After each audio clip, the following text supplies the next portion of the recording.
Bom dia, sétimo ano barra 9, tudo bem?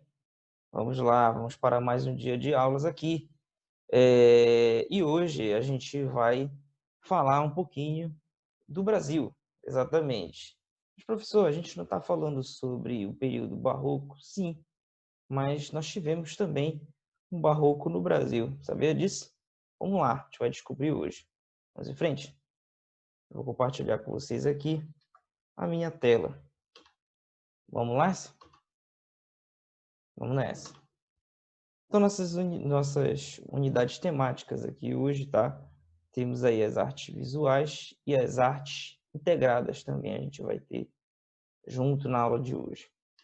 Ok? Barroco brasileiro é o tema da nossa aula de hoje.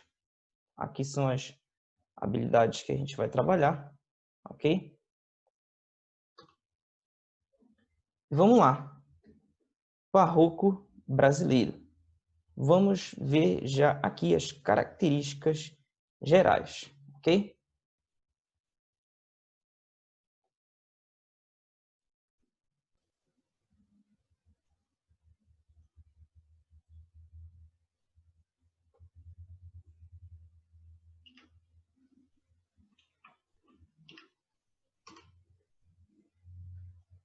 Então vamos lá, vamos conhecer aí um pouco do barroco brasileiro aqui e entender as suas características, ok? Bom, então vamos pegar aqui as principais. Tá? Primeira, ele chega ao Brasil, o barroco chega ao Brasil entre os séculos 18 e 19, que já demonstra para a gente que o barroco brasileiro ele acontece durante o período colonial. Isso é muito importante. Por quê? Isso mostra para a gente que se a gente não pegar, por exemplo, a arte dos indígenas, né, como parâmetro, mas a gente pegar somente a arte produzida no Brasil depois de descoberta, né, a arte barroca ela vem a ser uma das primeiras artes, ok, do Brasil, um dos primeiros movimentos artísticos do Brasil, à exceção da arte indígena. Okay? Precisamos ter isso em mente. Bom, estava diretamente ligada à construção e ornamentações de igrejas e casas também, mas principalmente das igrejas. Isso também é importante. Lembra, logo que eu dei aula sobre o barroco, né, eu falava que o barroco ele é um movimento artístico que serve aos interesses daqueles que financiam aquela arte. Isso faz com que ele tenha uma cara, com que ele tenha uma cara diferente em cada localidade, né? E no Brasil não vem a ser diferente. No Brasil, o barroco ele vem a ser uma arte essencialmente sacra, ou seja, uma arte sagrada, uma arte voltada ao sagrado, voltada à igreja, ok? Ele também vai se ater a edifícios públicos, tá? Também vai fazer chafarizes, e moradias, casas, como eu falei, tá bom? Os estados brasileiros, que foram os verdadeiros centros dessa arte barroca, foram Minas Gerais, Rio de Janeiro, Bahia e Pernambuco. Desses todos, eu destaco Minas Gerais. Minas Gerais vem a ser um grande centro do barroco no Brasil, muito por conta do principal artista brasileiro do barroco e um dos maiores da história do Brasil e até do mundo, tá? Que era mineiro. A gente vai conhecer ele mais na frente. Do Manuel da Costa Ataíde, tá bom? Também conhecido como Mestre Ataíde, ok?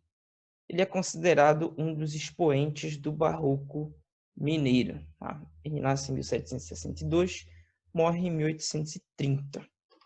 Okay? Bom, ele produziu pinturas, ele produziu afrescos para interiores de igrejas de Minas Gerais. Tá? Os afrescos, né, ou seja, a pintura nos tetos, principalmente, ela vai interessar muito a Igreja Católica. Tá bom? Ele vai ter cores vivas, tá? Tons mais frequentes dele vai ser o vermelho, o branco, o amarelo, o azul. a sépia e o marrom. Ele vai jogar com um jogo de luz e sombra, obviamente, né? Digo obviamente porque trata-se de um barroco, né? E o jogo de luz e sombra é uma característica principal, né, do barroco. Tem até um nome para essa técnica, ela chama-se chiaro escuro. Né? Então, todo mundo que vai praticar, vai fazer parte do movimento barroco, do período barroco, eles vão ter esse jogo de luz e sombra. Tá?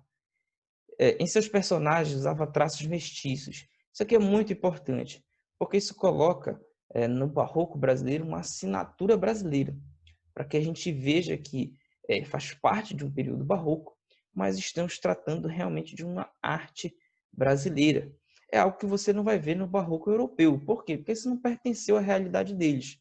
Apesar dos europeus eles terem sido escravocratas, né, escravistas, no entanto, esses escravos eles iam para as colônias, né? E foi aqui na colônia, no Brasil, em que a gente conviveu com essa miscigenação, com essa mistura entre o indígena, entre o negro africano e até o português, o europeu, no caso.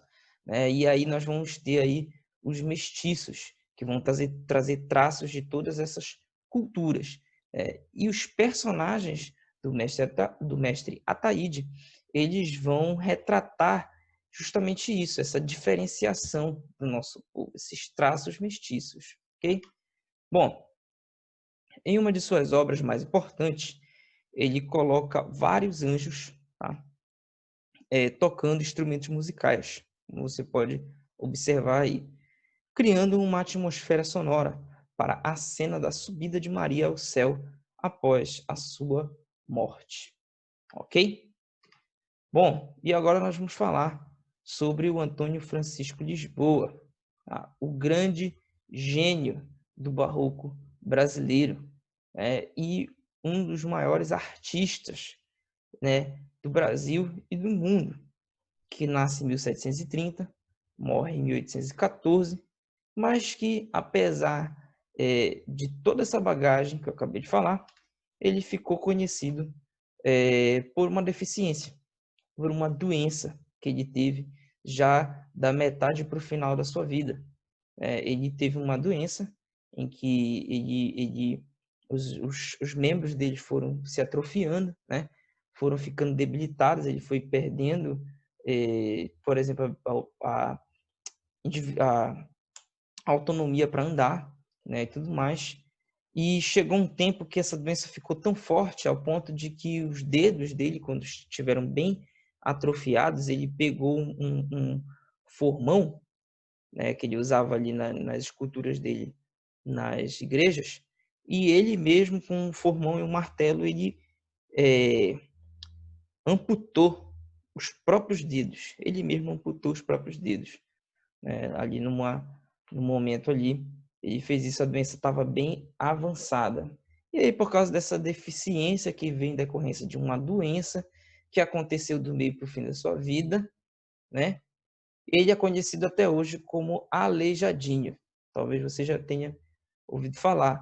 O nome dele verdadeiro, Antônio Francisco Lisboa, talvez seja pouco conhecido. Mas quando fala assim Aleijadinho, né, muita gente já sabe de quem a gente está falando, ok? Bom, ele era escultor, tá bom? Era arquiteto, era entalhador, carpinteiro, e como eu falei, em função de uma doença que afetou seus membros, ficou conhecido como Aleijadinho, tá bom? Ele nasceu em Ouro Preto, em Minas Gerais, como eu falei, ele era mineiro, por conta de um grande gênio do barroco brasileiro. Está em Minas Gerais, que o estado de Minas Gerais, ele, entre todos aqueles que eu falei, Rio de Janeiro, Bahia e Pernambuco, entre eles, Minas Gerais vem a ser o grande centro do barroco brasileiro. Tá? Bom, ele fez em torno de 64 esculturas em madeira, que representam as cenas da Paixão de Cristo. Tá? Nessas obras, Aleijadinho trabalhou com estreita relação com o mestre Ataíde, responsável pela encarnação daquelas estátuas. Tá? Uma coisa importante sobre essa obra da Paixão de Cristo, de Aleijadinho, é que ele vem trazer um tom para o barroco muito interessante, muito peculiar do barroco brasileiro. Ele vem trazer uma crítica. Por quê? Você há de perceber nessas obras que os discípulos de Cristo, nessas obras da Paixão de Cristo, e o próprio Cristo, eles têm os traços mestiços, traços indígenas e traços principalmente de negros escravizados, tá? No Brasil. E aí o que que acontece? Os fariseus, né, os romanos, os guardas romanos, essas pessoas, eles têm já a feição, eles têm o rosto dos portugueses, dos europeus, que naquela época eram os opressores, né? Eram os escravocratas, eram os que oprimiam esses outros que eu acabei de falar para vocês, os negros e os indígenas, certo? Ou seja, nessa obra A Paixão de Cristo, ele traz uma crítica à sociedade daquela época. Isso é muito, muito interessante, né? Porque esse viés engajado, esse viés de crítica, é algo que a gente não observa muito no barroco europeu. Então, vem a ser uma peculiaridade do nosso barroco brasileiro, e isso é muito legal, mostrando que o Francisco Lisboa, ele realmente foi um grandíssimo gênio, um grande gênio, ok? Bom, e uma das suas obras mais famosas, além de A Paixão de Cristo, são os Profetas de Aleijadinho, né? Elas são feitas em pedra-sabão, né? A pedra-sabão ela é muito característica daquela região, né? É uma das matérias-primas mais usadas pelos artistas. Eu aconselho que, assim que puderem, assim que tudo isso passar, que vocês forem fazer uma viagem, vão até Minas Gerais, vão a Ouro Preto, procurem comprar peças lá em pedra-sabão, tem muita coisa legal lá para vocês verem, comprarem também, e vai ser uma experiência muito interessante, tá? Bem, aqui eu trago para vocês uma imagem, tá bom? Dessa obra dos 12 profetas, tá? Esses 12 profetas, eles estão em uma igreja, tá bom? Uma igreja em Congonhas, tá? E aqui cada profeta, cada um dos 12 está com uma profecia aqui. O que a gente pode observar? É uma obra muito rica em detalhes, a gente observa esses detalhes na roupa, tá bom, dos profetas, e também nas expressões faciais deles. Lembrando que a arte barroca é uma arte muito emotiva, tá bom? Pois bem, professor, o que que houve no período, você pode estar se perguntando, o que que houve no período barroco no Brasil em termos de música, né? Que na aula passada eu falei sobre a música no barroco. Bom, no barroco brasileiro nós só tivemos aí as artes visuais, escultura, arquitetura e pintura. Nós não tivemos música barroca no Brasil, que não significa que no período colonial brasileiro nós não tivemos música, nós tivemos sim música. No entanto, essa música ela não vai ter muito a ver com o barroco. Essa música vai ter a ver muito mais com a formação cultural do nosso povo brasileiro. Vamos ver? Vamos ver quais são as matrizes da música brasileira. E essas matrizes elas vão ocorrer justamente nesse Brasil colônia, que é quando o nosso Brasil está começando a se formar. Vamos lá. Primeiro aqui nós temos a música indígena. Já estava aqui antes do colonizador chegar. E aí depois ele chega a música europeia. E a música europeia ela chega de duas formas. Primeiro, através dos colonizadores, que trazem instrumentos, trazem partituras, trazem muitas coisas da cultura deles. E segundo, e principalmente pelos jesuítas, que era uma ordem católica que veio com o objetivo de evangelizar os indígenas, tá? E nessa evangelização, a música ela vem ser o principal instrumento para essa evangelização. Afinal de contas, eles são jesuítas, eles são padres, né, que vêm para evangelizar, e eles vão se embrenhar na mata atrás dos índios para evangelizar os índios, sem uma espingarda, sem uma arma, sem nada, correndo mesmo o risco de ali até colocar a vida em risco diante ali dos indígenas. Só que a música, os instrumentos musicais, a música que os jesuítas trouxeram encantou os índios de uma tal forma que eles se abriram totalmente aos jesuítas, fazendo com que essa evangelização tivesse muito mais eficácia, né? E ali a gente vai observar coisas interessantíssimas, porque os jesuítas eles começam a ensinar para o indígena brasileiro a música europeia, começam a ensinar hinos católicos, começam a ensinar músicas, começam a ensinar ópera. A gente vai ver cenas inimagináveis, como, por exemplo, um indígena no meio da mata atlântica ou da mata amazônica, né, ali cantando uma ópera para padres europeus, né? Já pensou? Uma coisa assim inimaginável, mas isso aconteceu. Os indígenas eles aprenderam a cantar ópera, aprenderam a tocar instrumentos europeus como violino, clarinete, por exemplo, né? E isso aí tudo fez com que a cultura indígena ela já sofresse uma mistura com a cultura europeia e trazendo aí uma nova música, trazendo novas músicas, novos estilos, tá bom? Para fechar o caldeirão aqui, fechar a panela aqui do caldeirão, a tampa do caldeirão, vem aí a música africana. E a música africana no Brasil, ela vem trazer principalmente ali o elemento do batuque, do ritmo, da percussão, ok? Vamos lá. Depois disso, a gente vai ter aqui, né, que vai agregar aqui alguns estilos musicais que vão surgir a partir dessas matrizes e a partir da mistura dessas matrizes. Um deles é o lundu, tá bom? O lundu é uma música e dança afro-brasileira, isso é muito importante.